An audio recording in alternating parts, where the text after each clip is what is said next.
आपको पता होना चाहिए कि हज जो है वो इस्लाम के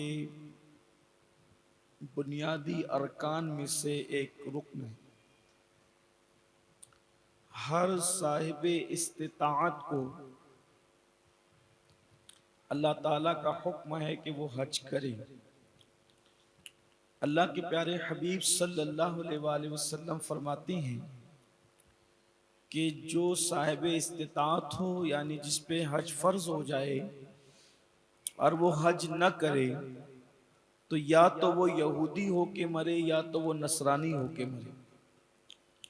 आमतौर पे हमारे यहाँ ये जहन है कि हज को सबसे आखिरी में करते हैं।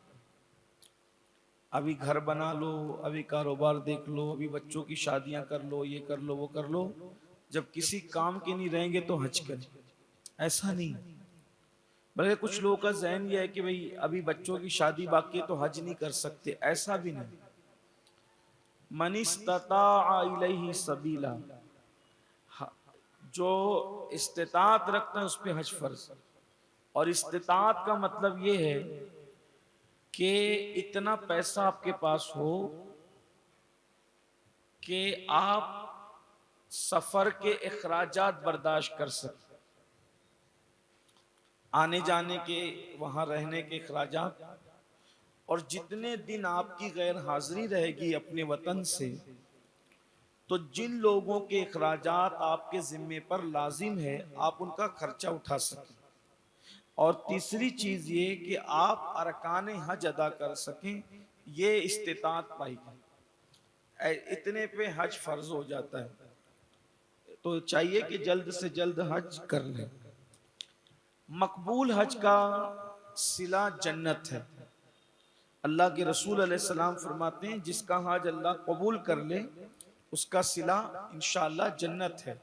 बल्कि सिर्फ जन्नत नहीं, जिसका हज कबूल हो जाए अल्लाह पाक उस बंदे को, हाजी को, ये इख्तियार अता करेगा कि वो 700 लोगों की शफात करेगा और अल्लाह ताला उसकी शफात को कबूल फरमाए।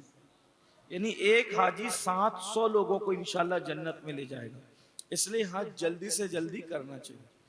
अब हज करने का तरीका क्या है? पहली बात तो मुअज़्ज़ज़ हाजी साहिबान, आपको ये ज़हन में रखना है कि हज बहुत आसान है। हर साल जो अपनी क्लास होती है मैं लोगों को यही कहता हूँ, हज बहुत आसान है। लोग क्या बोलते हैं, मौलाना मुझे तो कुछ पढ़ना ही नहीं आता, मैं पढ़ा लिखा नहीं हूँ। हज्जिन साहिबान कहती है कि मैं पढ़ी लिखी नहीं हूँ, मैं क्या करूंगी, वहां क्या पढ़ूंगी। तो आपको मालूम होना चाहिए कि हज में कुछ पढ़ना फर्ज ही नहीं है। हज में पढ़ने का कोई ताल्लुक नहीं है। हज के अरकान कुछ हैं। यानी हज में कोई भी दुआ ऐसी नहीं है जिसका पढ़ना फर्ज हो या वाजिब हो। अगर आप नहीं पढ़ेंगे वो दुआ तो आपका हज नहीं होगा, ऐसा नहीं है। तो ये भी दिमाग से निकाल दे कि मैं पढ़ा लिखा नहीं हूं या पढ़ी लिखी नहीं हूं। हज जो है वो 5 दिनों का नाम है। सिर्फ 5 दिन हज है और बहुत आसान है। इंशाल्लाह अभी आपको आधे से पौन घंटे में समझ में आएगा कि हज आसान। पता नहीं क्यों पुराने हाजी लोग हज को जबरदस्ती मुश्किल बना के पेश करते हैं, खुदा जाने क्यों। लेकिन हज आसान है। अब आइए हम हज की शुरुआत करते हैं। हज कैसे करें? अब हज को जाने से पहले कुछ सुन्नतें, आदाब हैं। जैसे जब आप हज के लिए जाएं तो कोशिश करें जिन लोगों का दिल दुखाया हो, झगड़ा हुआ हो, बातचीत बंद हो, उनसे खुद ही जाके माफी मुफव्वल कर लें। खुद से जाएं, यह हमें हुक्म है। बोला चाला माफ करवा लें, हुकूक माफ करवा लें। कोशिश करें किसी का कर्ज लिया है अदा कर दें। नहीं अदा करने की पोजीशन है, उससे मिल करके अगर देने की नीयत है तो मजीद मोहलत ले लें या मुआफ करवा लें। जो भी लोगों से मिले जुले, दुआएं लें। अब उसके बाद जो वो अपना साजो सामान, ये तजुर्बे से ताल्लुक रखता है, जो भी साजो सामान है वो 3-4 दिन पहले पैक कर लें। इसलिए कि एन टाइम पर अगर आप बैग पैक करने जाएंगे तो उस दिन आपका दिमाग जो है वो उलझा हुआ, लोग मिलने आ रहे हैं, रिश्तेदार आ रहे हैं, फिर जाने का एक शौक है, एक ज़हन है, एक जज्बा है, तो दिमाग आपे में नहीं रहता है। तो 3-4 दिन पहले ये सब कर लें।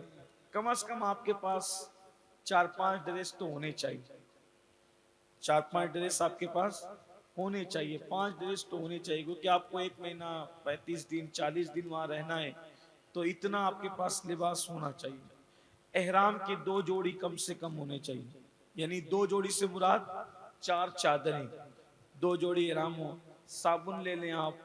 इसी तरीके से सर दर्द है, बुखार है, उसकी दवाइयाँ ले लें। अपने किसी फैमिली डॉक्टर से वो कोई ट्यूब लिखवा लें बगैर खुशबू का। आमतौर पे हम लोगों को एहराम पहनने की आदत नहीं होती, और 4 दिन एहराम पहनकर चलना पड़ता है, तो ज्यादा चलने से रगड़ की वजह से जान छिल जाती है, तो वो आप अगर अपने पास रखेंगे तो आपको काम आएगा। ये कुछ चंद चीजें हैं। आप हज कमेटी से जा रहे हैं तो हज कमेटी वालों से मालूम कर ले वो खाना देंगे नहीं देंगे, क्योंकि बाज मर्तबा वो खाना देते हैं, बाज मर्तबा नहीं देते हैं। तो अगर वो नहीं देंगे तो आप फिर वो दालें और जो वो चावल तेल जो भी ज़रूरत की चीज़ें वो पहले से बांध लें, और जब लें तो उसके ऊपर आप लिख दें, इंग्लिश में लिख दें, उस पर शक्कर पे शुगर लिख दें वगैरह वगैरह। ये सब चीज़ें आपके पास होनी चाहिए। वैसे अब तो सारी चीज़ें वहाँ मिल जाती है, बहुत आसान है, लेकिन असल में वहाँ चीज़ें जो मिलती है वो महंगी मिलती है। जैसे मिसाल के तौर पे अपने यहाँ जो ब्रश है, ब्रश अपने यहाँ 25 रुपये से 40 रुपये तक के बहुत अच्छे से अच्छा ब्रश मिल जाता है, लेकिन वहाँ ब्रश में एक मरतबा इत्तेफाक ऐसा हो गया, यहाँ भूल गया, ब्रश लेने के लिए गया तो 10 रियाल का ब्रश था। तो 10 रियाल के ब्रश का मतलब कितना हो गया, तकरीबन कमोबेश जो है वो, यानी कि 1 रियाल अगर आप 20 रुपये की भी 21 रुपये की भी पकड़ते हैं तो तकरीबन जो है वो 200, हाँ जी, हाँ जी, वही 23 आज हो गया होगा, लेकिन बहरहाल 20-21 जो भी है, इसका मतलब 200 रुपये के ऊपर। तो अब जाहिर सी बात है कि आदमी जब महदूद पैसा लेके जाता है तो उसको थोड़ा सा टेंशन हो ही जाता है। साबुन, बल्कि वहां पर सर दर्द की दवा आप लेंगे, अपने यहाँ क्या मेडिकल पे जाओ तो एक टेबलेट लो तो एक दे देता है, वहां एक नहीं देता है, एक आपको एक नहीं मिलेगा, पूरा पत्ता खरीदना पड़ेगा, बहुत भारी पड़ जाता है फिर वहां आदमी को। और एक एक पैसे, आदमी कितना ही मालदार है ना, तो यहाँ से तो महदूद ही पैसा लेके जाता है वो, इसका ख्याल करिए। तो चंद तजुर्बे की चीजें थी, मैंने आपके सामने अर्ज कर दिया। इसका ताल्लुक जो है वो कोई किताबों से नहीं है। इसी तरह से जो है वो एहराम जो आप लेना, तो कोशिश करें कि एक एहराम आप तौलिए वाला लें और एक एहराम आप कॉटन का लें। जैसा मौसम होगा वैसे, आमतौर पे वहाँ मौसम इस वक्त गर्मी का और शदीद गर्मी का है, आप अपनी तबीयत के मुताबिक उसको जैसे चाहे इस्तेमाल कर सकते हैं। अब हज की 3 किस्में होती है, यहाँ से हज शुरू होती है। हज की 3 किस्में, एक हज इफराद है। हज इफराद उसको कहते हैं जिसमें इंसान अपने वतन से सिर्फ हज की नियत करके जाता है, हज इफराद, और वहां जाकर के वो सिर्फ हज करता है, उसमें कुर्बानी वगैरह उसके ऊपर वाजिब नहीं होती। लेकिन आमतौर पर इंडिया और बाहर के हाजी लोग इफराद हज नहीं करते या बहुत कम करते हैं, ठीक है। और अक्सर मक्का शरीफ के लोग जो है हज इफराद करते हैं, यानी डायरेक्ट वो इहराम हज का बांधते हैं और फिर हज करते हैं। तो चूंकि वो हज आपको करना नहीं है, इसलिए उसका तरीका बताना भी यहाँ पर टाइम जाएगा और कुछ नहीं होगा। दूसरा हज है हज क़िरान। हज क़िरान में ये होता है कि जब हम अपने वतन से निकलते हैं तो उम्रा और हज की नियत एक साथ करते हैं। इसका मतलब जो कारिन होगा, यानी जो हज क़िरान करेगा, वो अपने वतन से जाएगा, हज और उम्रा की नियत एक साथ करेगा, और वहां जाकर वो पहले उम्रा कर लेगा। उम्रा करने के बाद जो है वो हलक नहीं कराएगा और फिर हज करेगा, और जब हज हो जाएगा तो हज होने के बाद, कुर्बानी करने के बाद वो हलक कराकर एहराम से बाहर आएगा। ये है हज किरान। तीसरा हज जो है आमतौर पे हम लोग जो करते हैं वो है हज तमत्तु। तो हज तमत्तु उस हज को कहते हैं कि हम लोग यहां से अपने वतन से सिर्फ उम्रा का एहराम बांध के जाते हैं और वहां जाकर उम्रा करके हलक करा के एहराम से बाहर आ जाते हैं। फिर उसके बाद जितने दिन मक्का शरीफ में रहना होता है उतने दिन ऐसे नॉर्मल लिबास में रहते हैं। फिर जब 6 जिलहज्जा या 7 जिलहज्जा आती है तो फिर अपने रूम पर गुस्ल वगैरह करके हज का एहराम बांध लेते हैं और उसके बाद फिर तवाफ और सई वगैरह करके फिर हम हज करते हैं। यानी उम्रा का एहराम अलग और हज का एहराम अलग। इसको क्या कहते हैं? हज तमत्तु। जो लोग पहली मर्तबा हज कर रहे हैं या जो ऐसी फ्लाइट से हज को जा रहे हैं कि अभी हज में 5-7 दिन बाकी है, तो उनको चाहिए कि वो हज तमत्तु ही करें, उनके लिए आसानी रहेगी। अब मैं उसका तरीका आपको बता देता हूं। जब आप यहां से निकले अपने वतन से, तो आमतौर पे हमारी फ्लाइट जो होती है वो मुंबई से होती है। तो आप यहां से अगर डायरेक्ट एयरपोर्ट जा रहे हैं, आपका कोई रिश्तेदार वगैरह मुंबई में नहीं रहता, आपको कहीं रुकना नहीं है, सीधा एयरपोर्ट जा रहे हैं, तो आप अपने वतन ही से एहराम का गुस्ल कर लें, एहराम की नियत से गुस्ल कर लें।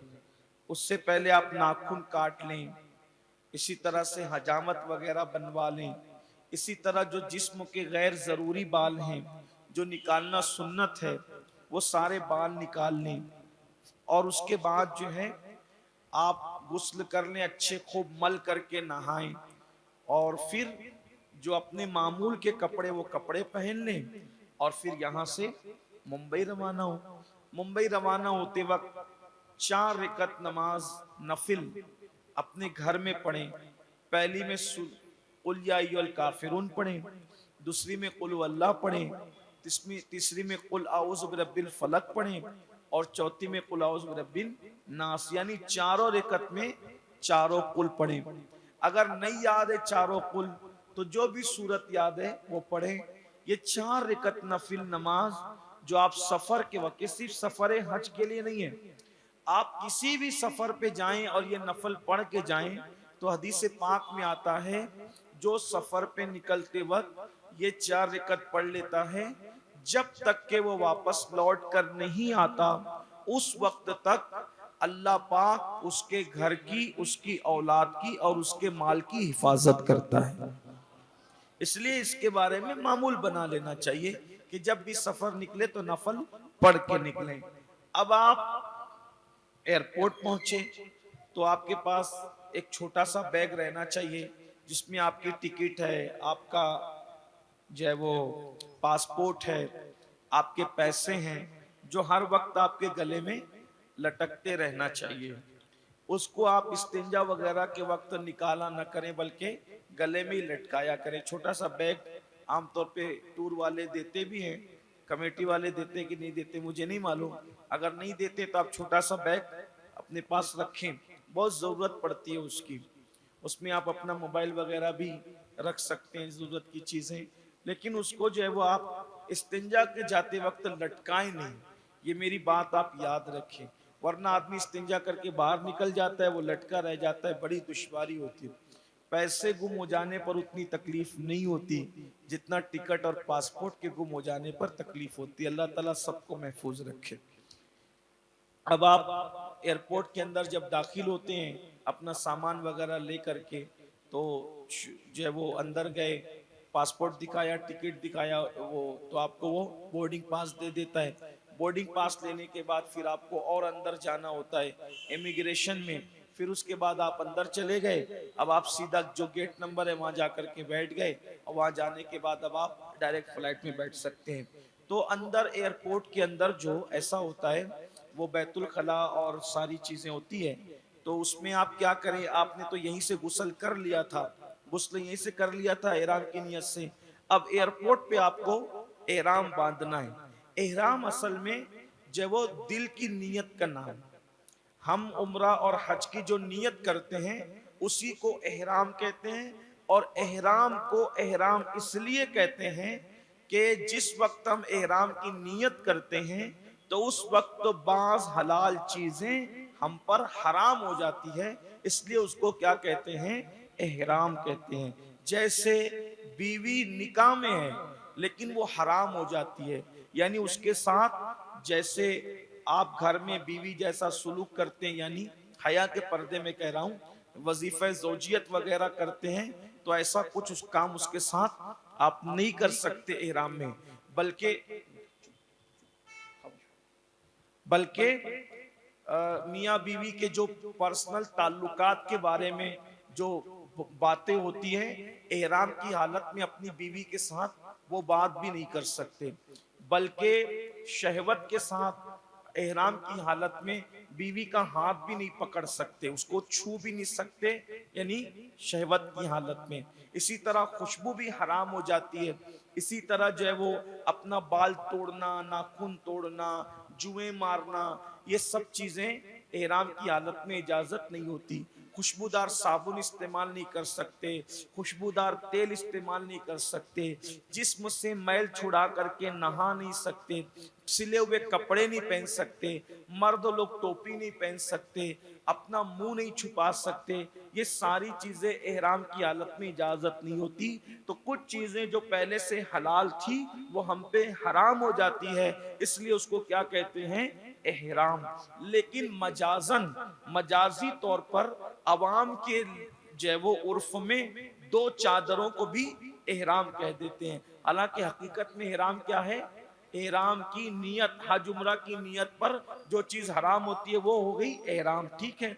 नियत का नाम एहराम है, लेकिन वो दो बगैर सिली चादरों को भी एहराम कह देते हैं, ठीक है।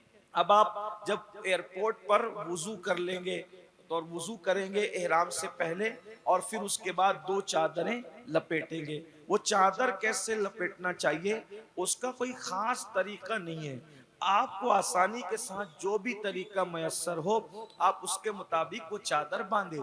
लेकिन 3 तरीके हमारे बुजुर्गों ने बताए हैं, वो तरीका मैं आपको बताता हूँ, आप उसको देखें। लोग परेशान रहते हैं इहराम कैसे बांधे कैसे बांधे, ऐसी कोई बात नहीं, आपको जैसे बांधना है बांधे, बस उसमें आपको गांठ वगैरह नहीं मारना है बस, और आप जैसे सहूलत हो वैसे बांधे। मैं आपको 3 तरीके बताता हूँ।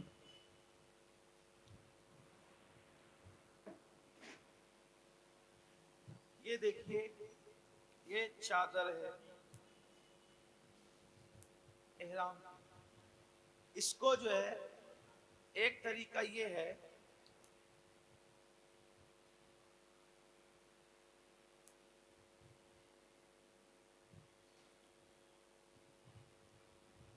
एक तरीका इसका, एक तरीका ये है कि सीधी तरफ का हिस्सा आप बड़ा करेंगे, उल्टी तरफ का हिस्सा छोटा रहेगा, और इसको जो है वो आप यहाँ से यहाँ ले जाएंगे, और उसके बाद फिर ये वाला हिस्सा यूं ला करके इस तरीके से ले करके आप इसको पलट देंगे। ये एक तरीका हुआ बांधने का, ठीक है। और दूसरी चादर ऊपर को ओढ़ लेंगे।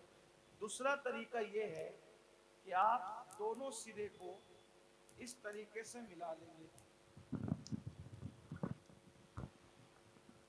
इस तरह से दोनों सिरे को मिला लेंगे, और मिलाने के बाद फिर इसको ये कमर पे डाल करके इस तरह से खींच करके ये आप कर लेंगे। ये एक तरीका हो गया, ठीक। तीसरा तरीका ये है जो बहुत सेफ और बहुत अच्छा है, इसमें बेसब्री होने के कम से कम चांसेस होते हैं, क्योंकि हज में एहराम देर तक रहता है, बल्कि उसी में सोना भी पड़ता है। तो आप हजरात अगर ये तरीके से बांधे एहराम, देखिए ये आपने एक सिरा यहाँ ले लिया, एक सिरा यहाँ ले लिया, और उसके बाद इसको ये पकड़ करके आप यहाँ से लाकर ये लेकर गए, तो इसमें उठने बैठने में क्या होता है कि बेसब्री नहीं होती। वो जो 2 तरीके मैंने बताए हैं उसमें खुला हुआ रहता है तो बेसतरी का खौफ होता है, इसमें कोई बेसतरी का खौफ नहीं होता, ये ज्यादा सेफ तरीका है। बेल्ट जो है वो आप कमर कसने की नीयत से नहीं बांध सकते, बल्कि इस नीयत से बेल्ट लगाएं कि मैं इसके अंदर जो है पैसे और जरूरत की चीजें और मोबाइल वगैरह रखूंगा, ये ठीक है। ये आपने इस तरह से बांध लिया और उसके बाद ये चादर आपने ओढ़ ली ऊपर से।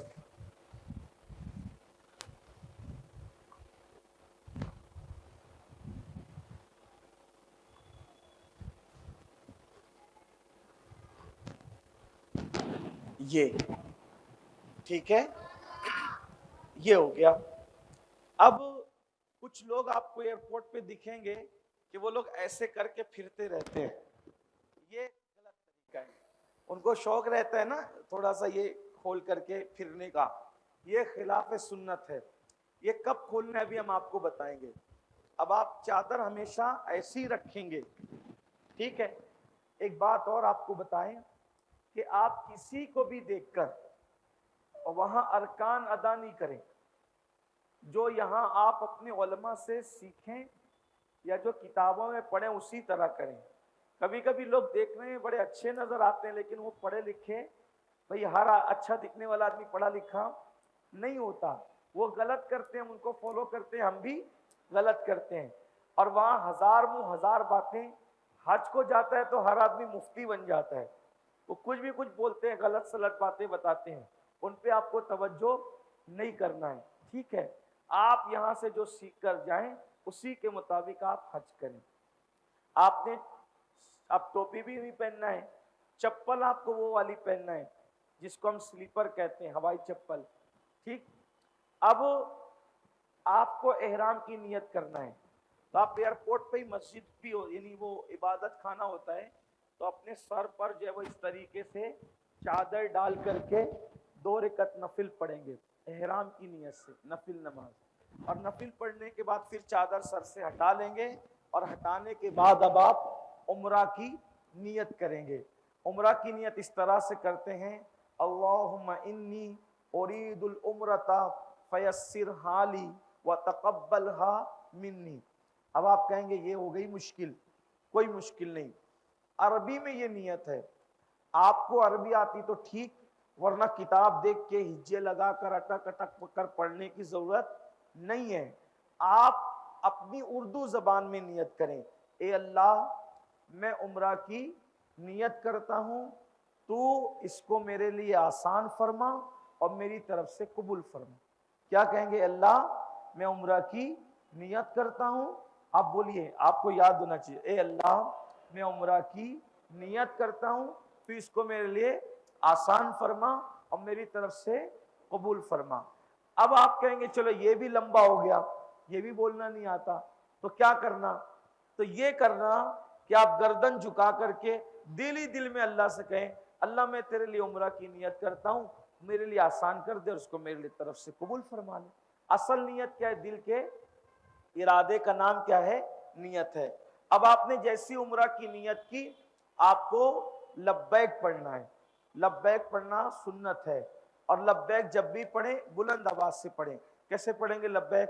आइए सब मिलकर पढ़ते हैं, लब्बैक अल्लाहुम्मा लब्बैक लब्बैक ला शरीक लक लब्बैक इन्नल हम्दा वन निअमता लक वल मुल्क ला शरीक लक लब्बैक अल्लाहुम्मा लब्बैक लब्बैक ला शरीक लक लब्बैक इन्नल हम्दा वन निअमता लक वल मुल्क ला शरीक लक लब्बैक अल्लाहुम्मा लब्बैक लब्बैक ला शरीक लक लब्बैक इन्नल हम्दा वन निअमता लक वल मुल्क ला शरीक लक। लब्बैक पढ़ने के बाद फिर हाथ उठाकर आप दुआ करें, दुआ की कबूलियत का वक्त है।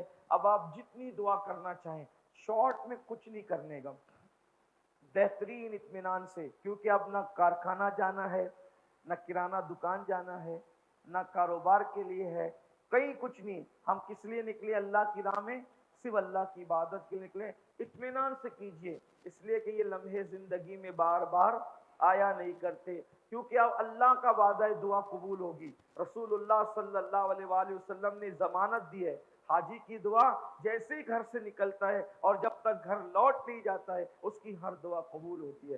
खूब दुआ कीजिए, रोइए, रोना नहीं आता, रोने जैसी सूरत बनाइए, गिड़गिड़ाइए, अपने लिए मांगिए, अपनी औलाद के लिए, पूरी उम्मत के लिए, पूरी कौम के लिए, सबके लिए मांगिए। और दुनिया के साथ साथ आखिरत भी मांगिए, ईमान पर खात्मा भी मांगिए, जो मांग सकते हैं सब मांगिए। ठीक है, अब आपने दुआ कर ली, अब आप क्या हो गए? मोहरिम हो गए, यानी आप पर एहराम की पाबंदियां क्या हो गई? लाजिम हो गई। अब एहराम की जो पाबंदियां थी मैंने आपको बता दिया। अब आप जो है वो दालचीनी कच्ची नहीं खा सकते, लौंग इलायची कच्ची नहीं खा सकते, खुशबूदार ऐसी चीज जो पकने के बाद जिसमें खुशबू मिलाई गई है वो सब नहीं खा सकते। हमारे मोहतातीन उलमाए किराम ये भी कहते हैं कि एहराम की नियत करने के बाद जो जूस वगैरह मिलते हैं ना, ये डब्बे के जूस, तो वो नहीं पीना चाहिए।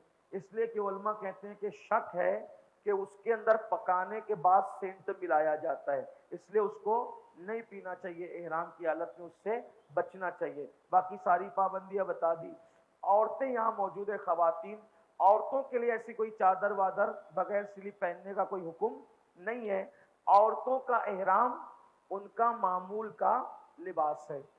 अलबत्ता वो सर पे ओढ़नी भी डाल सकती है और वो रंगीन कपड़े भी पहन सकती है। सफेद हो तो अच्छी बात है, लेकिन औरतें रंगीन कपड़ों में भी एहराम की नियत कर सकती है मामूल के कपड़ों में। अलबत्ता ये है कि वो चेहरा नहीं छुपा सकती।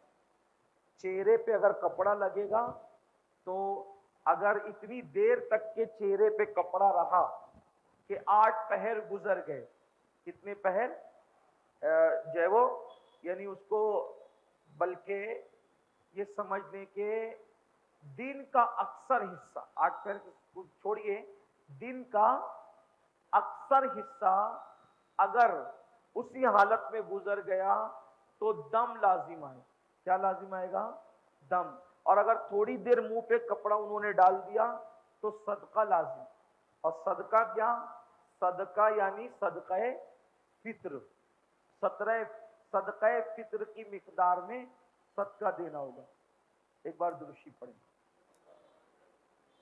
अल्लाहुम्मा सल्ली अला सय्यदिना व मौलाना मुहम्मदिन मादिनिल जूदी वल करम व आलिहि व सहबी व बारिक वसल्लिम सलातु व सलामन अलैका या रसूलल्लाह।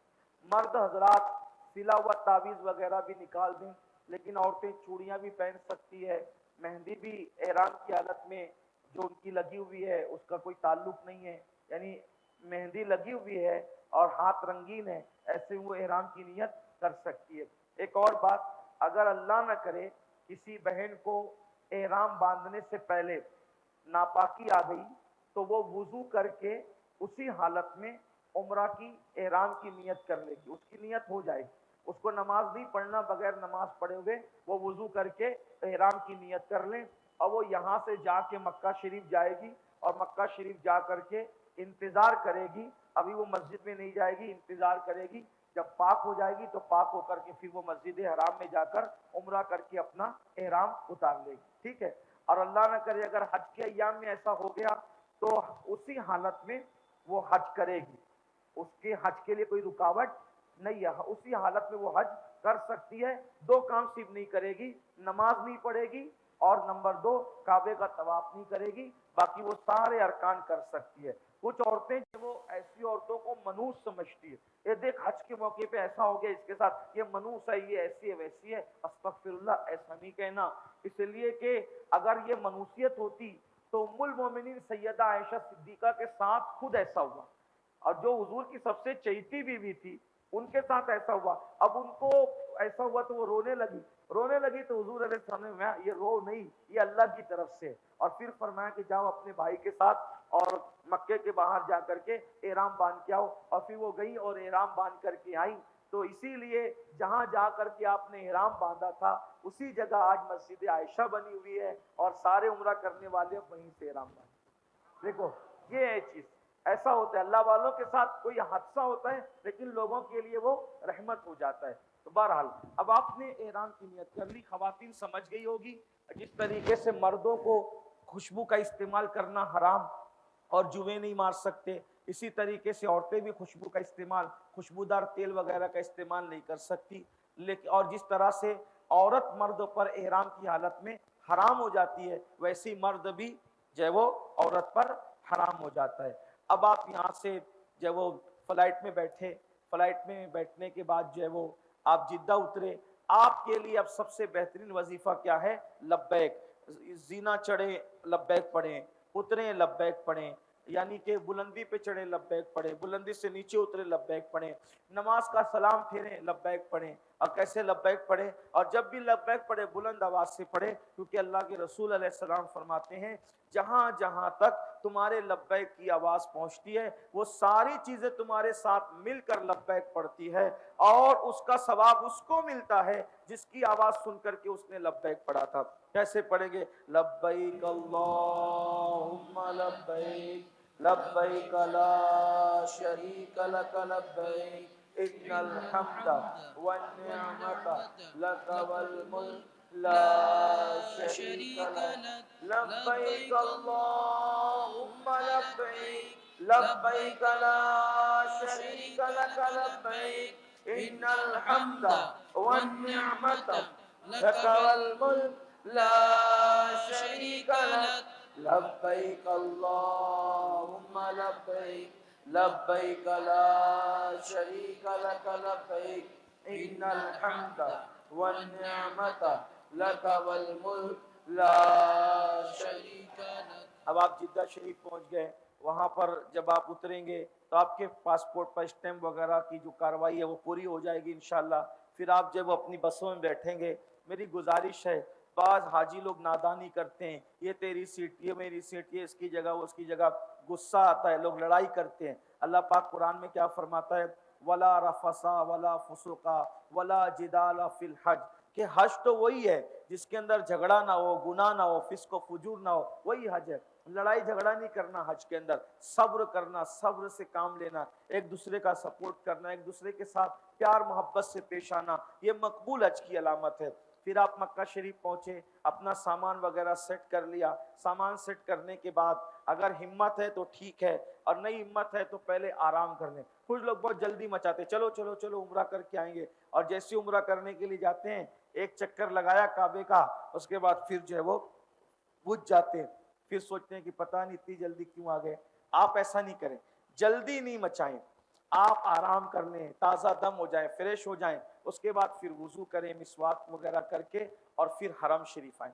अब हरम शरीफ आए तो जो पुरानी किताबें हैं उसमें लिखा हुआ है कि बाबू सलाम से हरम में दाखिल होना चाहिए, पुरानी किताब। अब लोग किताब पढ़ के जाते हैं, वहां बाबू सलाम ढूंढते रहते हैं, खुद ही गुम हो जाते हैं।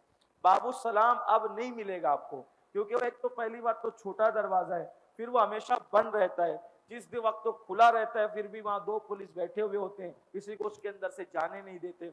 आपको कोई बाबू सलाम नहीं ढूंढना, आपको बड़े गेटों से दाखिल होना है, और जिस गेट से आप दाखिल हो रहे हैं वो गेट का नंबर आपको याद रखना, उसका नाम। हमेशा बड़े गेट से जाइए, आप गुम नहीं होंगे।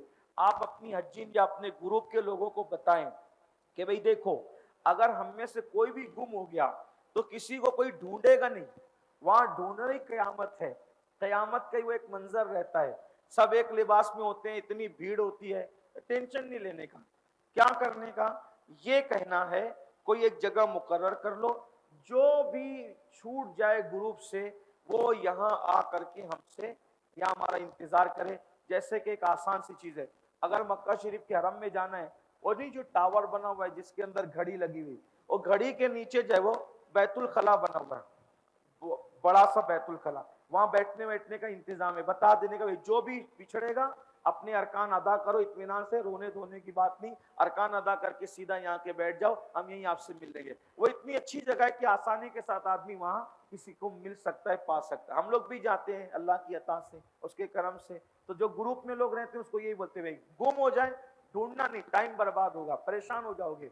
बेहतर यह है जो गुम हो अपने अरकान जितने बाकी आराम से अदा करो, यहाँ आकर के बैठ जाओ, आपको मुलाकात हो जाएगी। ठीक है, जब आप होटल से निकलें तो आपके पास जो होटल का विजिटिंग कार्ड वगैरह जो होता है, पता वगैरह, हर हाजी की जेब में या उसके बेल्ट में उसके पास होना जरूरी है, क्योंकि अल्लाह ना करे अगर वहां नहीं मिले तो कम से कम ये होगा कि कोई ना कोई जो पुलिस वाले या कोई वहां फोन लगा के इत्तला दे सकते हैं कि भाई आपका हाजी यहाँ पर मौजूद है, इसको आके लेके जाओ, या उसको पहुंचाने में आसानी हो सकती है, क्योंकि वो अरबी बोलते हैं, उनको ज्यादा लोगों को इंग्लिश भी नहीं आती और हम लोगों को जो है वो अरबी नहीं आती, तो बहुत परेशानी होती है। तो इसलिए कार्ड सबकी जेब में होना चाहिए कि आपकी होटल कौन सी है।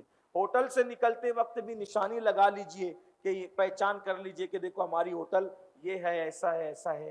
पहली बार जाने वालों के लिए थोड़ा सा ये है, हालांकि ये सब बातें किताबों में नहीं है, लेकिन आपको बताना जरूरी है। हो सकता है शायद जो बात को आज आप हल्का समझ रहे हैं वही बात आपके लिए बहुत कीमती साबित हो सकता है, इसलिए ये इस बातें जहन में रखें आप। तो बहरहाल फिर आप निकले, आए, आपके पास चप्पल की थैली भी होना चाहिए। पहले हरम शरीफ में चप्पल रखने के लिए वो सब चीजें होती थी, अभी भी है, लेकिन जिस रास्ते से आप जाते हैं तवाफ करके, उम्रा करके, अब आपको उसी रास्ते से वापस आने का मौका नहीं होता। पहले हरम के अंदर से वापस निकल सकते थे, अब वो निकलने, क्योंकि हरम का काम भी चालू है, भीड़ भी बहुत है, कोविड के बाद से सारे कवानीन और जवाबित भी बहुत ज्यादा तब्दील हो गए हैं। तो आपको करना ये होता है कि सफा मरवा की सही करके आपको उधर से ही निकलना होता है।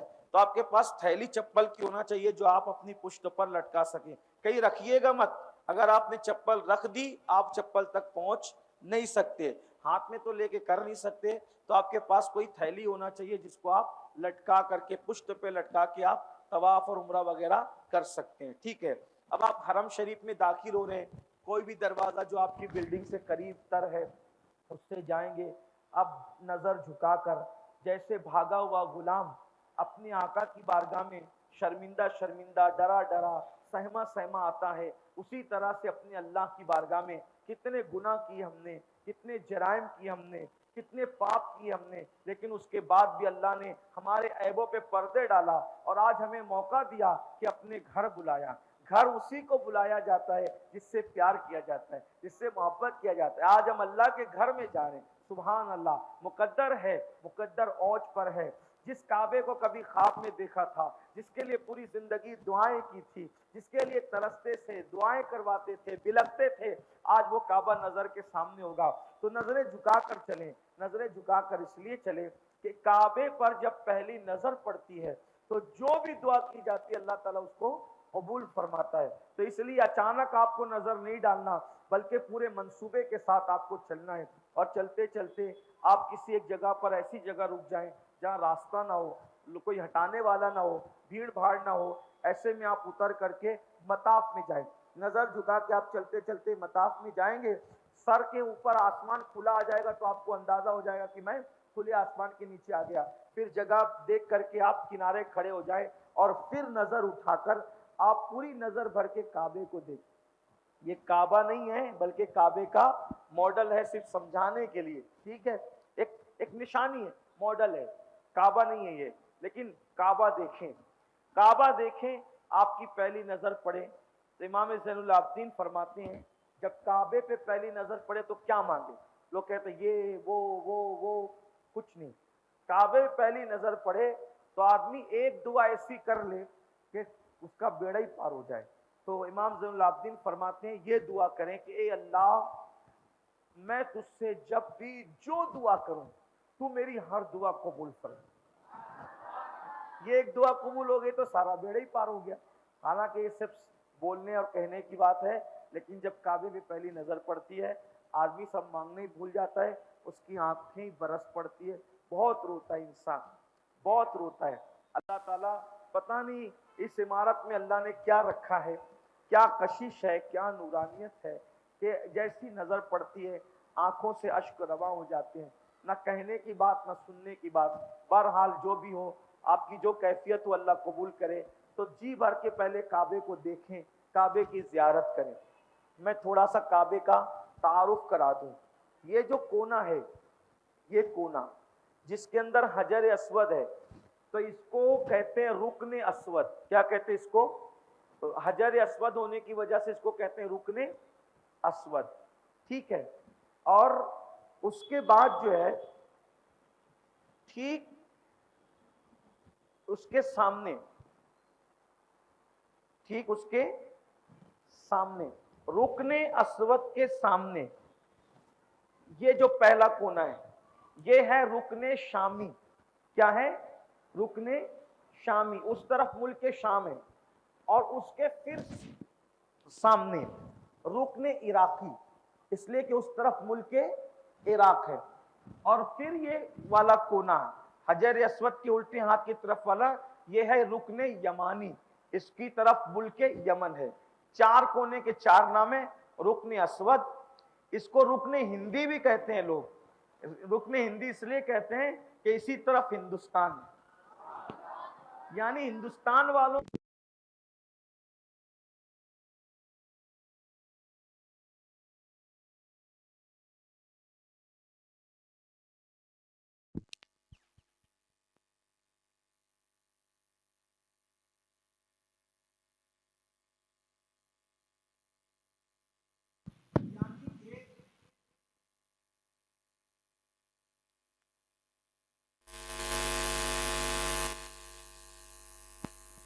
वो मिलता है जिसमें हजर अस्वद है। सुभान अल्लाह, ये भी अहले हिंद का मुकद्दर है। सुभान अल्लाह, करम की बात। तो ये चार कोने, रुकने अस्वद, रुकने शामी, रुकने इराकी और रुकने यमानी। ठीक रुकने अस्वद और रुकने शामी के बीच में, यानी जो दीवार है ये, इसके जो है वो एक तरफ ये दरवाजा है, इसको बाबुल काबा कहते हैं। ये सोने का बना हुआ है। और उसके सामने एक कुब्बा है, ये ऐसी बना हुआ, उसको मकाम इब्राहिम कहते हैं। उसमें पत्थर है और उस पत्थर में इब्राहिम अलैहिस्सलाम के कदम के निशानात है। तो हुजूर अलैहिस्सलाम जब फतेह मक्का के दिन मक्का शरीफ आए तो तवाफ के बाद हुजूर अलैहिस्सलाम सोचने लगे कि मैं तवाफ की नमाज कहाँ पढ़ूं। तो किसी ने कहा यहाँ, किसी ने कहा वहां, किसी ने वहां कहा वहां। फारूक आजम ने कहा हुजूर एक काम करें, मकाम इब्राहिम के पास आप नमाज पढ़ें। अभी इनका ये कहना था कि जिब्रील आयत लेकर आ गए, वत्तखिज़ू मिन मकाम इब्राहिम मुसल्ला। तो हुजूर अलैहिस्सलाम तवाफ की नमाज कहाँ पढ़ते थे? मकाम इब्राहिम के पीछे। इसलिए जब भी आप तवाफ की नफिल पढ़ेंगे तो कहाँ पढ़ेंगे? मकाम। अब ये लोग बिल्कुल यहाँ घुस के पढ़ते हैं, यहाँ सर लगे। पीछे का मतलब ये नहीं कि बिल्कुल घुस के पढ़े। लोग यहाँ तवाफ करते हैं, कुचल जाओगे, नमाज सही से नहीं पढ़ पाओगे। इसके पीछे पीछे पीछे जहां जगह मिले वो सब मकाम इब्राहिम के पीछे ही है। ठीक है, ये मकाम इब्राहिम कहलाता है। ये उसका मॉडल है, मकाम इब्राहिम नहीं है। क्योंकि वीडियो बन रही है, वीडियो फिर इधर उधर वायरल होती, लोग कहेंगे देखो इसको मकाम इब्राहिम कह दिया, फिर फितना करते हैं। ये मकाम इब्राहिम नहीं, मकाम इब्राहिम तो वहां है जहाँ इब्राहिम अलैहिस्सलाम के कदम है। ये उसकी निशानी, सिर्फ समझाने के लिए मॉडल बनाया गया। ठीक है, फिर उसके बाद ये शामी और इराकी दोनों अरकान के बीच में ये एक आधा सा चांद है, आधा चांद। इसको हतीम कहते हैं, हतीम। और हतीम इसको इसलिए कहते हैं कि कुरैश जब काबा बनाने वाले थे तो उन्होंने ये तय किया था कि सिर्फ हलाल रकम से काबा बनाएंगे। तो ये जगह भी काबे की जगह है। तो उनके पास पैसा कम पड़ गया तो उन्होंने इतना ही काबा बना दिया, और इतनी जगह जो खाली बची तो ये भी काबे की ही थी। तो ये निशान बना दिया ताकि लोगों को पता रहे कि भाई ये भी काबे का ही हिस्सा है, ये काबे के बाहर नहीं है बल्कि काबे के अंदर है। तो जो हतीम में जाएगा गोया कि वो काबे के अंदर चला गया। हाँ ठीक है। और उस हतीम के ऊपर जो है एक सोने का परनाला है, उसको मिजाबे रहमत कहते हैं।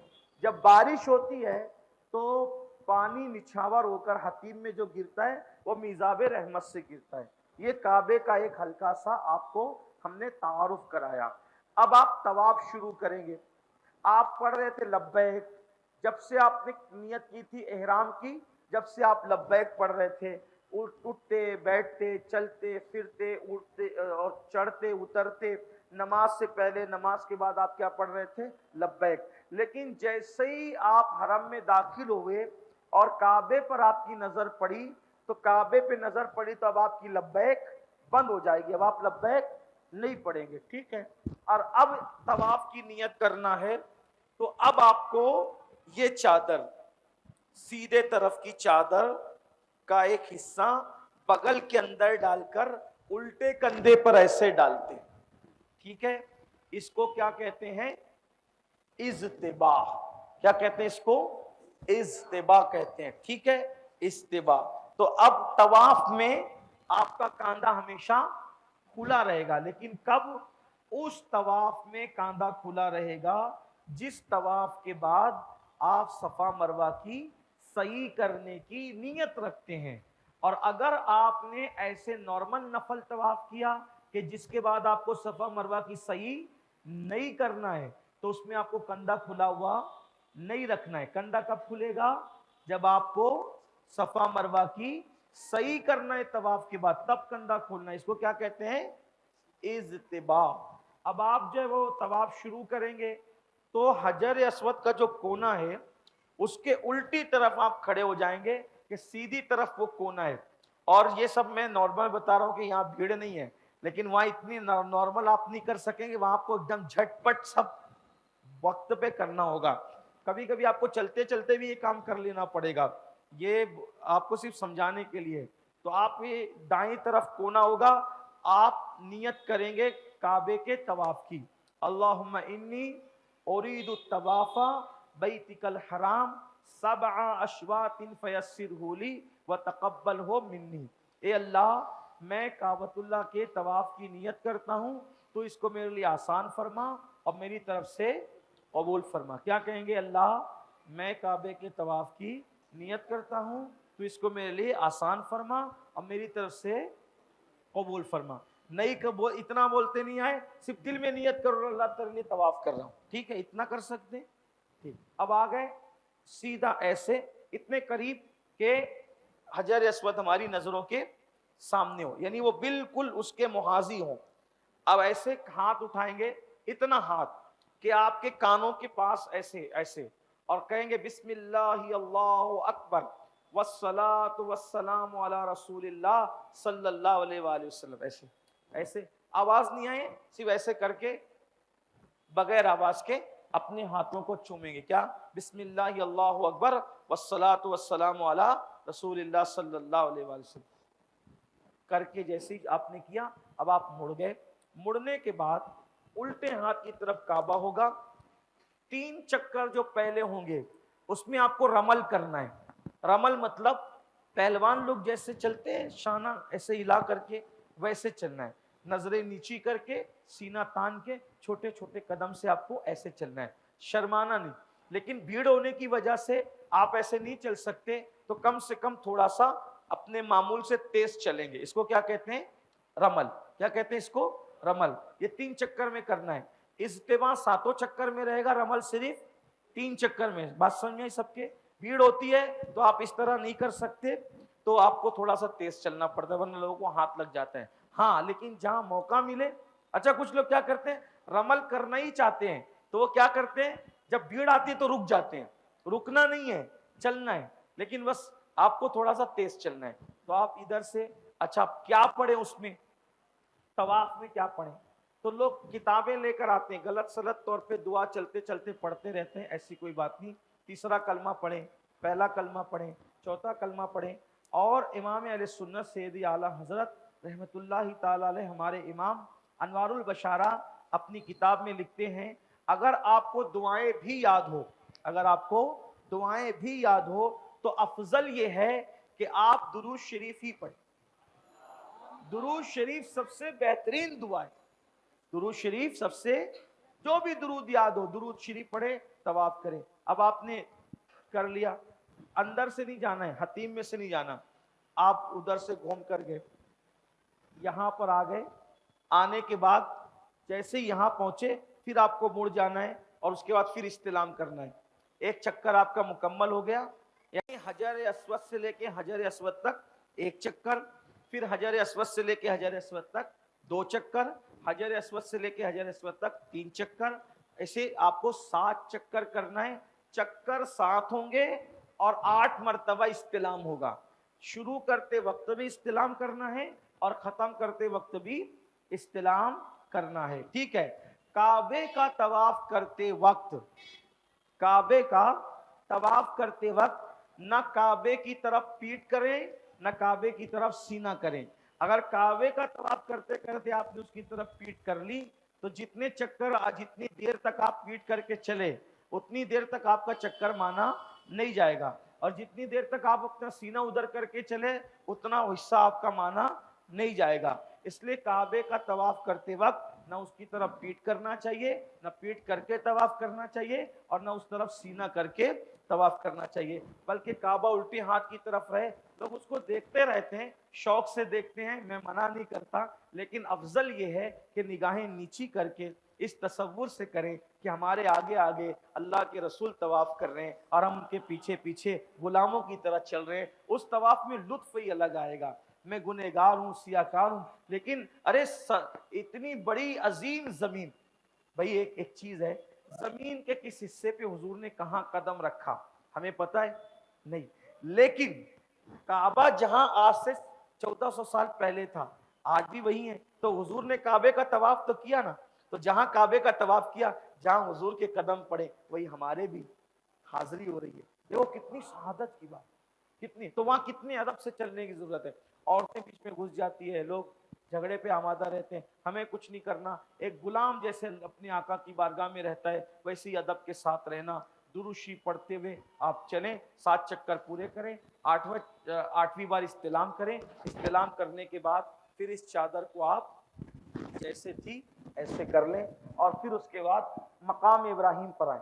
मकाम इब्राहिम के पीछे, जहाँ पीछे पीछे पूरे हरम में आपको जगह मिलती है, अगर जगह मिले तो ठीक, वरना हज के अय्याम में क्या है, भीड़ ज्यादा होने की वजह से वहां पुलिस वाले पढ़ने नहीं देते, तो पूरे हरम में जहां कहीं भी आपको जगह मिले, आप अगर मकरू वक्त नहीं है, यानी आपने अभी असर की नमाज नहीं पढ़ी है, अगर आपने असर की नमाज नहीं पढ़ी तो आप पढ़ सकते हैं, अगरचे असर का वक्त तो शुरू हो गया, लेकिन अगर असर पढ़ ली है तो अब आपको वाजिब तवाफ नहीं पढ़ना है, बाद में पढ़ना है, मगरिब बाद पढ़ना है। इसी तरीके से अगर तुलुए आफ्ताब है तो तुलुए आफ्ताब के बाद, तुलुए आफ्ताब के वक्त आपको वो तवाफ की नमाज नहीं पढ़ना है, बल्कि जब तुलु का वक्त खत्म हो जाए, मकरू वक्त खत्म हो जाए, तब पढ़ना है, ठीक है, इस दरमियान में। लेकिन अगर मकरू वक्त नहीं है तो पूरे हरम में जहां जगह मिले, और अफजल है मकाम इब्राहिम के पीछे आप 2 रकअत नमाज वाजिबुत तवाफ पढ़ें। वाजिबुत तवाफ पढ़ने के बाद फिर आप आए और जमजम पिए। अब लोग जमजम का कुआं ढूंढते हैं, तो जमजम का कुआं कहाँ मिले, तो वहां जमजम का कुआं अब लोग ढूंढते हैं, किताब में पहले लिखा है, लेकिन अब जगह जगह नल लग गए, तो जहां भी नल हो या कैन रखे होते हैं, जो है वो कूलर रखे होते हैं, जहां आपको पानी मैसर आए, आप काबे की तरफ रुक करके जमजम शरीफ पिए। जब जमजम शरीफ पिए तो इस तरह बुजुर्गों ने तरीका बताया, जमजम देख कर ये कहे, अल्लाह हम तक ये बात पहुंची कि जमजम पीते वक्त तो जो भी दुआ की जाती है तो कबूल फरमाता है, तो फिर दुआ करें। और जमजम पीने की दुआ वो मशहूर है, जो मसनून भी है, सुन्नत भी है, अल्लाहुम्मा इन्नी अस्अलुका इल्मन नाफ़िअन व रिज़्क़न वासिअन व शिफ़ाअन मिन कुल्लि दा, ये दुआ पढ़े। और जमजम जब भी पिए पेट भर के पिए, और जमजम पीने के बाद अपने सर पे 3 चुल्लू पानी डालें ऐसे। बुजुर्गों ने फरमाया जो जमजम पीने के बाद अपने सर पे यूं पानी 3 चुल्लू डालता है, अल्लाह उसको दुनिया और आखिरत की जिल्लत से बचा लेता है, अल्लाह उसकी इज्जत की हिफाजत फरमाता है, ठीक है। अब जमजम पी लिया, जमजम पीने के बाद अब आपको जाना है कहाँ, सफा मरवा की सई के लिए। तो अब आप वहां पर जाएंगे तो लिखा होगा, यानी एरो बना होगा कि आपको मसा की तरफ जाना है, तो आप मसा में जाएं और फिर आप पहले सफा पर जाएंगे। सफा पर जाने के बाद काबा सफा से नजर आता है, काबे की तरफ रुक करके आप दुआ करेंगे। इतनी देर तक दुआ करें जितनी देर में कुरान की 20 से 25 आयतों की तिलावत हो सकती है। काबे की तरफ रुक करके दुआ कर ले, दुआ करने के बाद फिर सफा मरवा की सही शुरू करें। सही इस तरह नियत करें, अल्लाहुम्मा इन्नी उरीदु साया बैन सफा वल मरवा फयस्सिरहु ली व तक़ब्बलहु मिन्नी, यानी अल्लाह मैं सफा मरवा की सही की नियत करता हूँ, तो इसको मेरे लिए आसान फरमा और मेरी तरफ से कबूल फरमा। सफा से आप मरवा जाएंगे, बीच में हरे रंग की लाइट होती है, उसको मिलैन अखजरैन कहते हैं। तो जितना वो हरे रंग की लाइट है, हरे रंग से हरे रंग की लाइट तक जो है वो आपको थोड़ा सा तेज चलना, यानी दौड़ना है, थोड़ा छोटे छोटे कदम से दौड़ना है, और औरतों को, मर्दों को दौड़ना है और औरतों को तेज चलना है। इसको जो है वो मिलैन अखजरैन तक ये सही के दरमियान थोड़ी देर आपको दौड़ना होता है, फिर नॉर्मल चलना होता है। तो आप सफा से निकले, मरवा पर पहुंचे, एक चक्कर हुआ। लोग जो वो इसमें कंफ्यूज रहते हैं, क्योंकि उन्होंने हजर अस्वद से हजर अस्वद तक एक चक्कर पकड़ा था, तो वो इसमें कंफ्यूज हो जाते हैं, वो सफा से सफा तक एक चक्कर पकड़ते हैं। ऐसा नहीं है, सफा से सफा तक एक चक्कर नहीं है, सफा से मरवा एक चक्कर, फिर मरवा पहुंचकर फिर दुआ जैसे की थी वैसे ही दुआ करना है। उसके बाद फिर मरवा से सफा आना है, दूसरा चक्कर, फिर सफा से मरवा जाना है, तीसरा चक्कर, फिर मरवा से सफा आना है, चौथा चक्कर। ऐसे आपका 7वां चक्कर किस पर पूरा होगा? मरवा पर। मरवा पर आपका 7वां चक्कर पूरा हुआ। हर मर्तबा सफा पर भी और मरवा पर भी रुककर आपको दुआ करना है। लेकिन भीड़ की वजह से पुलिस वाले ठहरने रुकने नहीं देते, वो धक्का दे के आगे बढ़ाते रहते हैं। उनकी अपनी भी मजबूरियां हैं, कुछ लोग उन पे भी नाराज होते हैं। हालांकि जब मैंने गौर किया तो मुझे ऐसा लगा कि इनकी मजबूरियां हैं, ओके, लाखों लोगों का मजमा है। अब आदमी वहां खड़ा रहेगा तो वो कहां खड़ा रहेगा? कहीं मैं उनकी गलत तायद नहीं कर रहा हूं, लेकिन एक चीज है, लाखों का मजमा है और एक सफा और एक मरवा है, तो लोग वहां वो रुक के खड़े हो जाते हैं। खड़े होते हैं तो भाई ट्रैफिक तो जाम हो जाएगा ना, तो कैसे निजाम चलेगा? तो उसमें आपको ये करना है कि आप ऐसी जगह ढूंढें जहां पर यानी कि आप किसी के लिए रुकावट ना बने, या फिर अगर ऐसा हो कि आपको तकलीफ आती है, दिक्कत आती है, तो आप यूं करें कि आप चलते चलते दुआ करें, चलते चलते दुआ कर लें। लेकिन यह कि मुजाहिमत ना करें, इख्तिलाफ ना करें, आप लोगों से लड़े झगड़े ना, इसका ख्याल करें। तो मरवा पर आपका चक्कर पूरा हो गया और इस तरह से आपका उम्रा भी पूरा हो गया। अब लोग क्या करते हैं, वही नफिल नमाज पढ़ने लगते हैं, वहां खड़े होने की जगह नहीं है, लोग नफिल पढ़ते हैं। हालांकि आपको नफिल पूरे हरम में कहीं भी शुक्राने की पढ़ लेना है, नहीं भी पढ़े तो आपकी उम्रा पे कोई असर नहीं पड़ता, आपका उम्रा पूरा हो गया। उम्रा पूरा हो गया तो आप जाएंगे, हलक कराएंगे, हलक करा करके आप एहराम की पाबंदियों से बाहर हो गए। मर्द हलक करा लें और औरतें उंगली के पोरे के बराबर अपनी चोटी से बाल काट लें। अब दोनों एहराम से बाहर हो गए, आज आपका उम्रा पूरा हो गया। अल्हम्दुलिल्लाह, आपको उम्रा मुबारक। एक बार दुरूद शरीफ पढ़ें। रब्बे सल्ले व सल्लिम दाइमन अबदा अला हबीबिका खैरुल खल्क़ि कुल्लिहिम। अब आप जो है वो जब तक मक्का शरीफ में रहेंगे उस वक्त तक के आप नफिल तवाफ करें, नफिल तवाफ करें, इबादतें करें, दुआएं करें, तिलावत करें, अपना पूरा पूरा वक्त इबादत में गुजारें। उसके बाद अब जब ज़िलहज्जा शरीफ की 6 तारीख आ जाए या 7 तारीख आ जाए तो उस वक्त आपको दोबारा से फिर से एहराम बांधना है। अब ये एहराम कौन सा बांधना है आपको? हज का एहराम।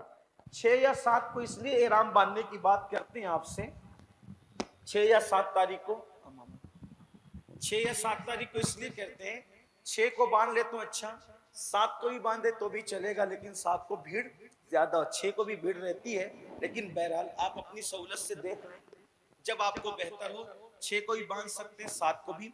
जैसे आपने यहाँ से एहराम बांधा था तो गुसल किया था, वैसे ही आप मल कर गुसल करेंगे, जो भी आपको पहले बताया गया वो एहराम की सुन्नतों के हवाले से। और आप अपने रूम में ही एहराम की चादर पहन लेंगे जहां पर आप हैं। और उसके बाद फिर जो है वो आप हरम शरीफ आए, हरम शरीफ आकर के आप 2 रकत नफिल पढ़ें, 2 रकत नफिल पढ़ के जैसे मैंने बताया था, अभी फिर वो करने की आदत तो नहीं है ना, आपको बताने की जरूरत तो नहीं है कि एक बार फिर बताएं, कोई जरूरत तो नहीं है, एहराम बताने की जरूरत तो अब नहीं है ना। तो आपने जैसे एहराम की चादरें पहनी थी वैसे पहन लें, फिर हरम में आए, 2 रकत नफिल नमाज पढ़ें और पढ़ने के बाद फिर जो है एहराम की नियत हरम में ही कर लें और लब्बैक पढ़ें। कैसे पढ़ेंगे?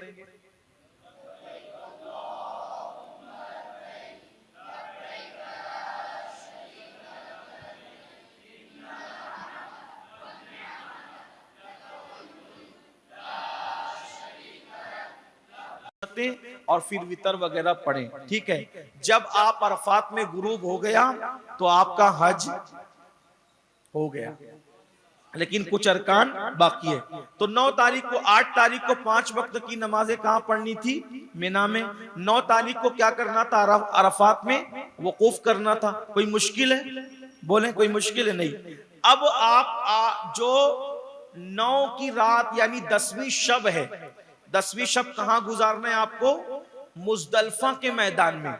वो वहां कोई खेमे वेमा नहीं होता है। मुजदलफा खुले आसमान के नीचे सब लेटते हैं, बल्कि लेट ही पहुंचते हैं वहां पर। अब मुजदलफा के लिए थोड़ा खाना वाना, कुछ नाश्ता वाश्ता अपने पास थोड़े छोटे बैग में रखना, क्योंकि कुछ मिलता नहीं है वहां पर, मुजदलफा में नहीं मिलता है, तो थोड़ी सी लोगों को दिक्कत आ जाती है। क्योंकि मिना और अरफात में तो मौलिम का आदमी खाना लेकर आता है, लेकिन मुजदलफा में कोई किसी का ठिकाना ही नहीं होता है, तो आपको अपने पास कुछ न कुछ रखना चाहिए। उस दिन चने भी कीमती लगते हैं। हाँ, बहुत वो थोड़ा सा खवातीन से गुजारिश है कि वो रखें। वैसे अल्हम्दुलिल्लाह सरकार की नालैन का तसद्दुक है, हम जहां गए कहीं भूखे नहीं रहे। हाँ अल्हम्दुलिल्लाह, अल्लाह पाक का शुक्र। तो बहरहाल, तो चटाई है, चादर है, और हो सके तो हवाई तकिया है, ये आपके पास होना चाहिए, क्योंकि मुजदलफा में कोई इंतजाम नहीं होगा, तो आपको खुले आसमान के नीचे वहीं पर सोना होगा। लेकिन एक बात आपको मैं बताऊं, वल्लाही लजीम, अल्लाह के घर में कह रहा हूं, मैं 5 स्टार होटलों में रुका हूं, क्योंकि तकरीर खिताबत के लिए जहां जाना हुआ लोगों ने बड़ी इज्जतों से रुका है। 4 स्टार होटल है, 5 स्टार होटल है, दुबई की होटलें हैं, अफ्रीका की होटलें, इंडिया की होटलें, सब जगह लोगों ने इज्जत से रुकाया, मगर मुझे वो लुत्फ सोने में नहीं आया जो खुले आसमान के नीचे मुजदलफा के मैदान में सोने। वहां जो कैफ और लुत्फ आया है, वल्लाही लजीम, ऐसा लगा कि जैसे जन्नत के मजे ले रहे हैं। वो जो मजा आया, सुभान अल्लाह, थोड़े से वक्त में माशाल्लाह नींद पूरी हो जाती है, अल्हम्दुलिल्लाह। ओ वहां पर घूमने के चांसेस भी बहुत बहुत होते हैं। हमारे मुकीम भाई भी गुम हो गए थे काफिले से, जब हज को गए थे, रोते हुए मुझे फोन किया, भैया मैं गुम हो गया, मैं यहाँ वो वहां। ये भोला आदमी बेचारा, मैंने उसको कहा फिक्र मत कर, वहां पर तू सो जा, इंशाअल्लाह अल्लाह पाक मिला देगा। ये सोए, और जब आंख खुली तो इनका ग्रुप इनके सराहने बैठा हुआ था। यानी अल्लाह की मदद भी ये आती है, ये अल्लाह की मदद आती है वहां। अल्लाह पे भरोसा हो तो अल्लाह की मदद आती है। बहरहाल, तो मुजदलफा में रात गुजारना है। मुजदलफा में काम ये करना है कि आप फिर तहज्जुद में उठ जाएं, वुजू कर लें, और वुजू वगैरह करके तहज्जुद पढ़ ले, दुआ कर लें, और वहां मुजदलफा के मैदान में आपको कंकरियां चुननी, उन 50 कंकर 49 कंकरियां चुननी है आपको। चुन करके उसको धो लेना है, और धो के अपने पास रख लेना है, क्योंकि वो कंकरियां मुजदलफा से चुनना सुन्नत है। बड़े पत्थर को तोड़ के नहीं बनाए, कंकरी चने से बड़ी होनी चाहिए, चने के दाने से बड़ी होनी चाहिए, और बहुत बड़ी भी नहीं होनी चाहिए, ठीक है। और ऐसे उन 50 कंकरियों को जायद भी अपने पास रख लें, धो के अपने पास उसको रख लें। और मुजदलफा में यह है कि सुबह सादिक के वक्त से लेकर तुलू से पहले पहले आपको वहां कयाम करना है। कहां पर? मुजदलफा में। आप तहज्जुद के बाद दुआ के लिए खड़े हो जाएंगे, जैसे अरफात में आपने वकूफ किया था, वैसे आप मुजदलफा में खड़े होकर के अल्लाह की बारगाह के अंदर वकूफ करेंगे, दुआ करेंगे, और फिर उसके बाद फजर की नमाज के वक्त तो फजर पढ़ लेंगे। फजर पढ़ने के बाद फिर दुआ में, जिक्र अस्कार में मसरूफ रहें। अभी सूरज निकलने में 2 से 3 मिनट का वक्त बाकी हो, सूरज निकलने में 2 से 5 मिनट का वक्त बाकी हो कि आपको मुजदलफा का मैदान छोड़ देना है, आपको मुजदलफा से निकल जाना है, ठीक है। कोई मुश्किल है? 8 तारीख को 5 की नमाजें कहां पढ़नी थी? मिना में।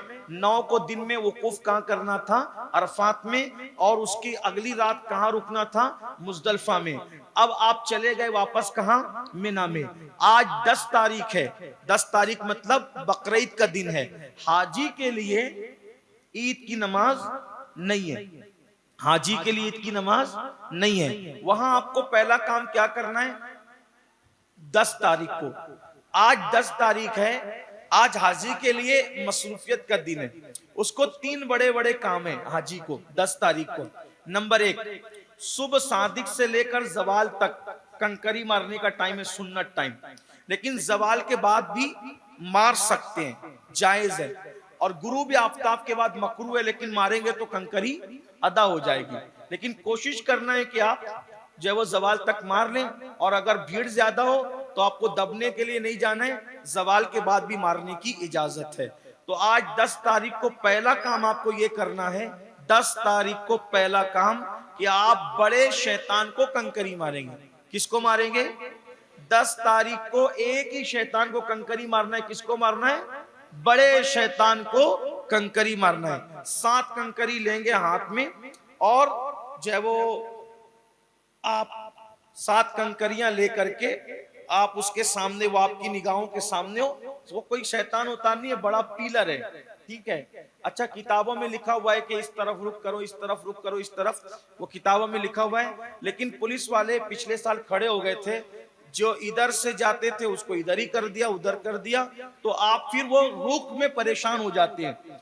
तो चूंकि आप मजबूरी है, पुलिस वाला तो उधर जाने नहीं दे रहा है, तो आप क्या करेंगे भीड़ की वजह से।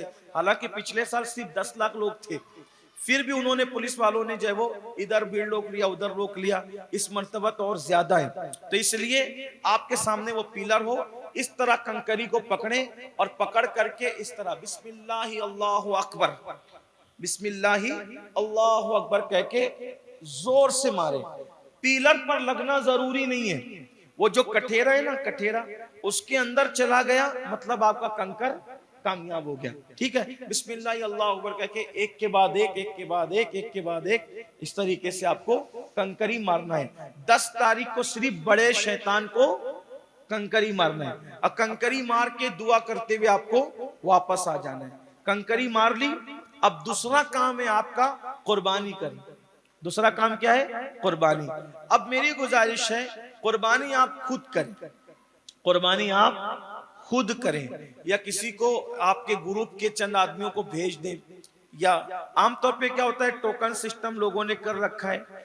एक तो ये कि हम हनफी है और हमारे यहाँ तरतीब वाजिब है, पहले कंकरी, फिर कुर्बानी और फिर हलक, ठीक।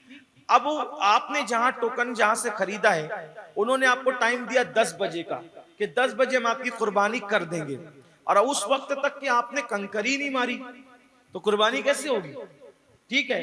अच्छा, अब उनके लाखों जानवरों की कुर्बानी करना है, उन्होंने दिया 10 बजे का टाइम, किसी वजह से वो 10 बजे नहीं कर सके और आपने 11 बजे अलग करा दिया, तो तब भी तो आपका मामला उलट हो जाएगा। इसलिए इतनी मेहनत कर रहे हो, इतने पैसे लगा रहे हो, तो 500-600 रियाल और सही, लाखों रुपए लगा रहे हो तो 500-600 रियाल की क्या हैसियत है। तो इसलिए जानवर आप खुद खरीदे, ग्रुप बना करके कोई मोतमद आदमी से खरीदे, और फिर अपने हाथ से करें, या कम से कम जो कर रहा है वो आपका मोतमद हो। पहला काम कंकरी मारना, दूसरा काम कुर्बानी करना। कंकरी मार ली, कुर्बानी कर ली, अब आप हलक करा लें। हलक कराने के बाद आप एहराम से फारिग हो गए। कंकरी मारी, कुर्बानी की, हलक करा लिया, आप क्या हो गए? एहराम से फारिग हो गए। एहराम की पाबंदियां खत्म हो गई, सब पाबंदी, मामूल के कपड़े पहन लीजिए, लेकिन एक पाबंदी अभी भी बाकी है कि आपकी बीवी आप पर हलाल नहीं हुई। जब तक आप तवाफ़े ज़ियारत नहीं करोगे उस वक्त तक बीवी हलाल नहीं होगी। अल्लाह ना करे, 1000 बार ना करे, अगर जिंदगी भर तवाफ़े ज़ियारत नहीं किया तो जिंदगी भर के लिए बीवी हलाल नहीं होगी। ये हज का दूसरा बड़ा अहम रुकन है। कंकरी मारी, कुर्बानी की, हलक करा लिया, हलक कराने के बाद नहा धो के मामूल के कपड़े पहन लिए। आज आपके 3 काम हो गए। अब आप पर आपके ज़ौक़ पे है, अगर आपके अंदर हिम्मत है तो आप अभी मक्का शरीफ जाएं और तवाफ़े ज़ियारा कर लें। अगर आज नहीं कर सकते तो 11 को भी कर सकते हैं, और नहीं तो 12 के गुरूब आफ्ताब से पहले पहले आप कभी भी तवाफ़े ज़ियारा कर सकते हैं, ठीक है। ये हो गया तवाफ़े ज़ियारा का मसला। और आपने चूंकि नफिल तवाफ के साथ सफा मरवा की सही कर ली थी, तो तवाफ़े ज़ियारा में आपको सही करने की जरूरत नहीं है। लेकिन अगर आपने सही नहीं की थी तो आप तवाफ़े ज़ियारा के साथ बाद में सही भी करेंगे। अगरचे अब आपका इहराम नहीं है, मामूल के कपड़े में भी आप सही कर सकते हैं। आपको तवाफ़े ज़ियारा के बाद सही करनी पड़ेगी। कब? अगर आपने नफिल के साथ अगर नहीं की थी तो अब करें, और अगर पहले कर ली थी तब करने की हाजत नहीं है। अब आपका तवाफ़े ज़ियारा हो गया। अब उसके बाद यह है कि रात आप लोग क्या करते हैं, तवाफ़े ज़ियारा करने जाते हैं, वहीं होटल में जाके सो जाते हैं, वहीं रह जाते हैं। ऐसा नहीं करना। अगर आप होटल पे चले गए, मगर आपको रात आकर मिना में गुजारना पड़ेगी, ये सुन्नत है। ठीक, रात मिना में गुजारना है आपको, उसका भी लुत्फ अलग है। सुभान अल्लाह, वो खेमे में रुकने का भी लुत्फ अलग है। अब जब 11 तारीख आई, 11 तारीख को आपको एक ही काम करना है बस, क्या कि जवाल के बाद कंकरी मारने का वक्त शुरू होता है। आप जाएंगे और जाने के बाद 10 तारीख को आपने क्या किया था, बड़े शैतान को, एक ही शैतान को कंकरी मारी थी। 11 तारीख को आपको तीनों को कंकरी मारना है। पहले छोटे शैतान को, वैसे ही जैसे मैंने बताया, बिस्मिल्लाह अल्लाहु अकबर कह के, फिर उसके बाद मंझले शैतान को, और फिर उसके बाद बड़े शैतान को। पहले छोटा, फिर मंझला, फिर बड़ा, और उसके बाद फिर जो है छोटे शैतान को कंकरी मारेंगे, दुआ करेंगे, फिर आगे बढ़ेंगे। मंझले शैतान को 7 कंकरी मारेंगे, दुआ करेंगे, फिर आगे बढ़ेंगे, और बड़े शैतान को कंकरी मारेंगे। अब वहां पर रुकेंगे नहीं, बल्कि दुआ करते हुए निकल कर आ जाएंगे। फिर मिना में आपको रुकना है, नमाजें पढ़ना है, जिक्र अस्कार करना है, इबादत करना है, मिना में रुकना है। फिर 12 तारीख को इसी तरह से आपको एक ही काम करना है, जैसे आपने 11 को छोटा, मंझला, बड़ा, तीनों शैतान को अलग तरतीब कंकरी मारी थी, ऐसे तीनों को कंकरी मार दी। इसी तरह से आपने 12 को कंकरी मार ली। मारने के बाद आपका हज अल्हम्दुलिल्लाह मुकम्मल हो गया। ये है हज के 5 दिन। उसके बाद जब तक मक्के में रहें, ज़ियारतें करें, इबादतें करें, नफली उम्रा करें, मस्जिद आयशा जाके नफली उम्रा करें तो कर सकते हैं, जोराना जा करके नफली उम्रा करें तो कर सकते हैं, जितनी इबादतें करें। उसके बाद फिर जो है वो आप मक्के शरीफ से फिर अल्लाह ताला करम फरमाएगा, आप दिन मुकम्मल करके मदीने तैयबा जाएंगे, मदीना शरीफ हाजिरी देंगे। ये हज का अस्ल गोया के असल मकसद अब पूरा होगा कि उसके तुफैल हज भी खुदा ने करा दिए। असले मुराद हाजिरी उस पाक दर की है। और जब मदीने मुनव्वरा जाएं तो फिर वहां पर जाने के बाद ऐसे ही वहां जाए, अदब करें। वहां की सबसे बड़ी इबादत वहां का अदब है, और वहां कोई ऐसी मखसूस इबादत नहीं है जिसका हुक्म दिया गया, बल्कि वहां की सबसे बड़ी इबादत उस सरजमीन का अदब है। कम से कम हर नमाज के बाद अल्लाह के रसूल की बारगाह में मवाजे अक़दस पर जाएं, हाजिरी दे, सलाम पेश करें, इसलिए कि जो भी नेकी करो उसके सिले में सवाब मिलता है। लेकिन हुजूर की बारगाह में हाजिरी दो तो उसके सदके में अल्लाह ताला शफात को वाजिब फरमा देता है। मन ज़ारा कब्री वजबत लहू शफाती। वहाँ गर्मी हो तो गर्मी की शिकायत न करें, वहाँ के खाने की शिकायत न करें, वहाँ की किसी तकलीफ की शिकायत न करें। एक शख्स वहाँ पहुंचे, बहुत बड़े वली थे,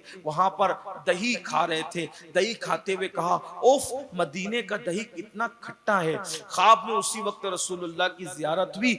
आका ने फरमाया, मेरे शहर के दही को खट्टा कहते हो, जाओ जहां मीठा मिलता है वहां चले जाओ। हुजूर ने नाराजगी का इजहार किया। इसलिए मदीने तैयबा जाएं, गुस्ल करें, अपनी हैसियत के मुताबिक अच्छे से अच्छा लिबास पहने, सुरमा लगाएं, इत्र लगाएं, हो सके तो अमामा बांधे, और फिर सरकार की बारगाह में हाजिरी के लिए जाएं। जब हुजूर अलैहिस्सलाम की बारगाह में हाजिरी के लिए जाएं तो बहुत अदब से जाएं। याद रखना, कुरान कहता है, या अय्युहल्लदीना आमनू ला तरफऊ अस्वातकुम फौका सौतिन नबी वला तजहरू लहू कौली वला तजहरू लहू बिल कौली कजाहरी बादिकुम लिबादिन अन तहबता आमालुकुम व अंतुम ला तशउरून। ऐ ईमान वालो, मेरे नबी की आवाज पर अपनी आवाज को बुलंद मत करना, वरना तुम्हारे अमाल बर्बाद कर दिए जाएंगे, तुम्हें खबर भी नहीं होगी।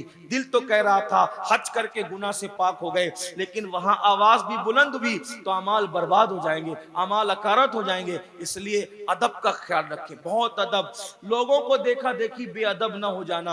लोग गुंबद खजरा की तरफ पीट करके फोटो निकाल रहे होते हैं, सुनहरी जालियों की तरफ पीट करके तस्वीरें निकाल रहे होते हैं। आपको ऐसे नहीं करना।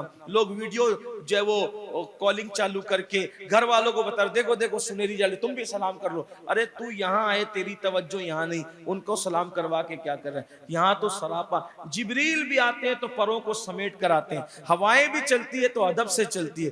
हजरत सुलेमान अलैहिस्सलाम जब जा रहे थे और मदीने शरीफ की जमीन आई, तख्त से नीचे उतर गए। साथियों ने पूछा, ऐ सुलेमान, ये कौन सी जमीन है, हर जगह तुम तख्त पर जाते हो और यहाँ तख्त से नीचे उतर गए। फरमाया, ये आखिरी नबी की आरामगाह है, अगरचे वो अभी आए नहीं है, लेकिन उनके आने की वजह से इस जमीन का मैं अदब कर रहा हूं। हुजूर आए नहीं थे तो नबियों ने अदब किया। आप गौर करें, अब तो वो आ चुके हैं, अब तो वो जलवागर हैं, बनफ्से नफीस तशरीफ फरमा है।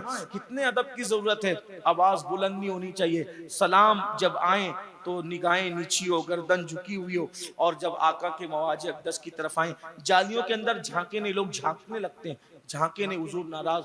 हुजूर अलैहिस्सलाम फरमाते हैं, जो तुम्हारे घर में झांके उसकी आंख अगर तुम तीर से फोड़ दो तो तुम पर कोई हुक्म नहीं है। ये यहां तक गैरत है, हुजूर अलैहिस्सलाम ने गैरत फरमाई।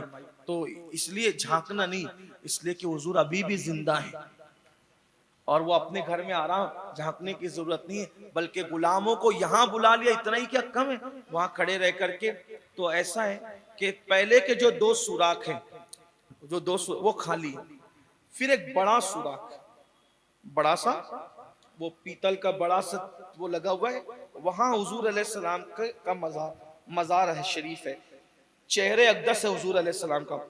वहां खड़े रहकर अस्सलातु वस्सलामु अलैका या रसूल अल्लाह, इतनी आवाज में पढ़े कि आपकी आवाज अपने कान सुन ले, ज्यादा आवाज नहीं निकालें। अस्सलातु वस्सलामु अलैका या हबीब अल्लाह, अस्सलातु वस्सलामु अलैका या रहमतुल लिल आलमीन। फिर आपको इसने सलाम का, उसने सलाम, जिसने जिस सलाम का, अम्मी ने, अब्बा ने, दादा दादी ने, जिसने जिसके नाम याद है सबका सलाम पेश करें।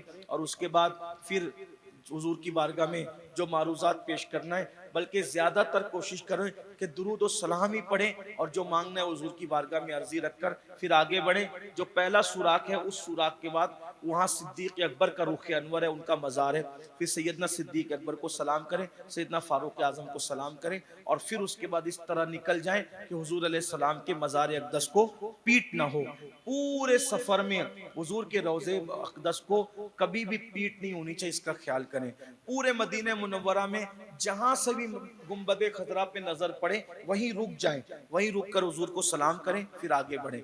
ठीक है, फिर असर के बाद और फजर के बाद मदीने शरीफ का कब्रिस्तान जन्नतुल बकी खुलता है, हो सके तो वहाँ हाजिरी दें। सैयदा फातिमा का मज़ार, इमाम हसन का मज़ार, इमाम ज़ैनुल आबिदीन, इमाम मोहम्मद बाकर, इमाम जाफ़र सादिक, इसी तरह से अम्मा जान आयशा सिद्दीका, मैमूना, उम्मे हबीबा, उम्मे सलमा, ये सारी अज़वाज पाक, हुजूर की 3 शहजादियाँ, ताई हलीमा, इसी तरीके से हज़रत अब्बास, और भी तकरीबन 10,000 सहाबा के मज़ारात उस कब्रिस्तान में।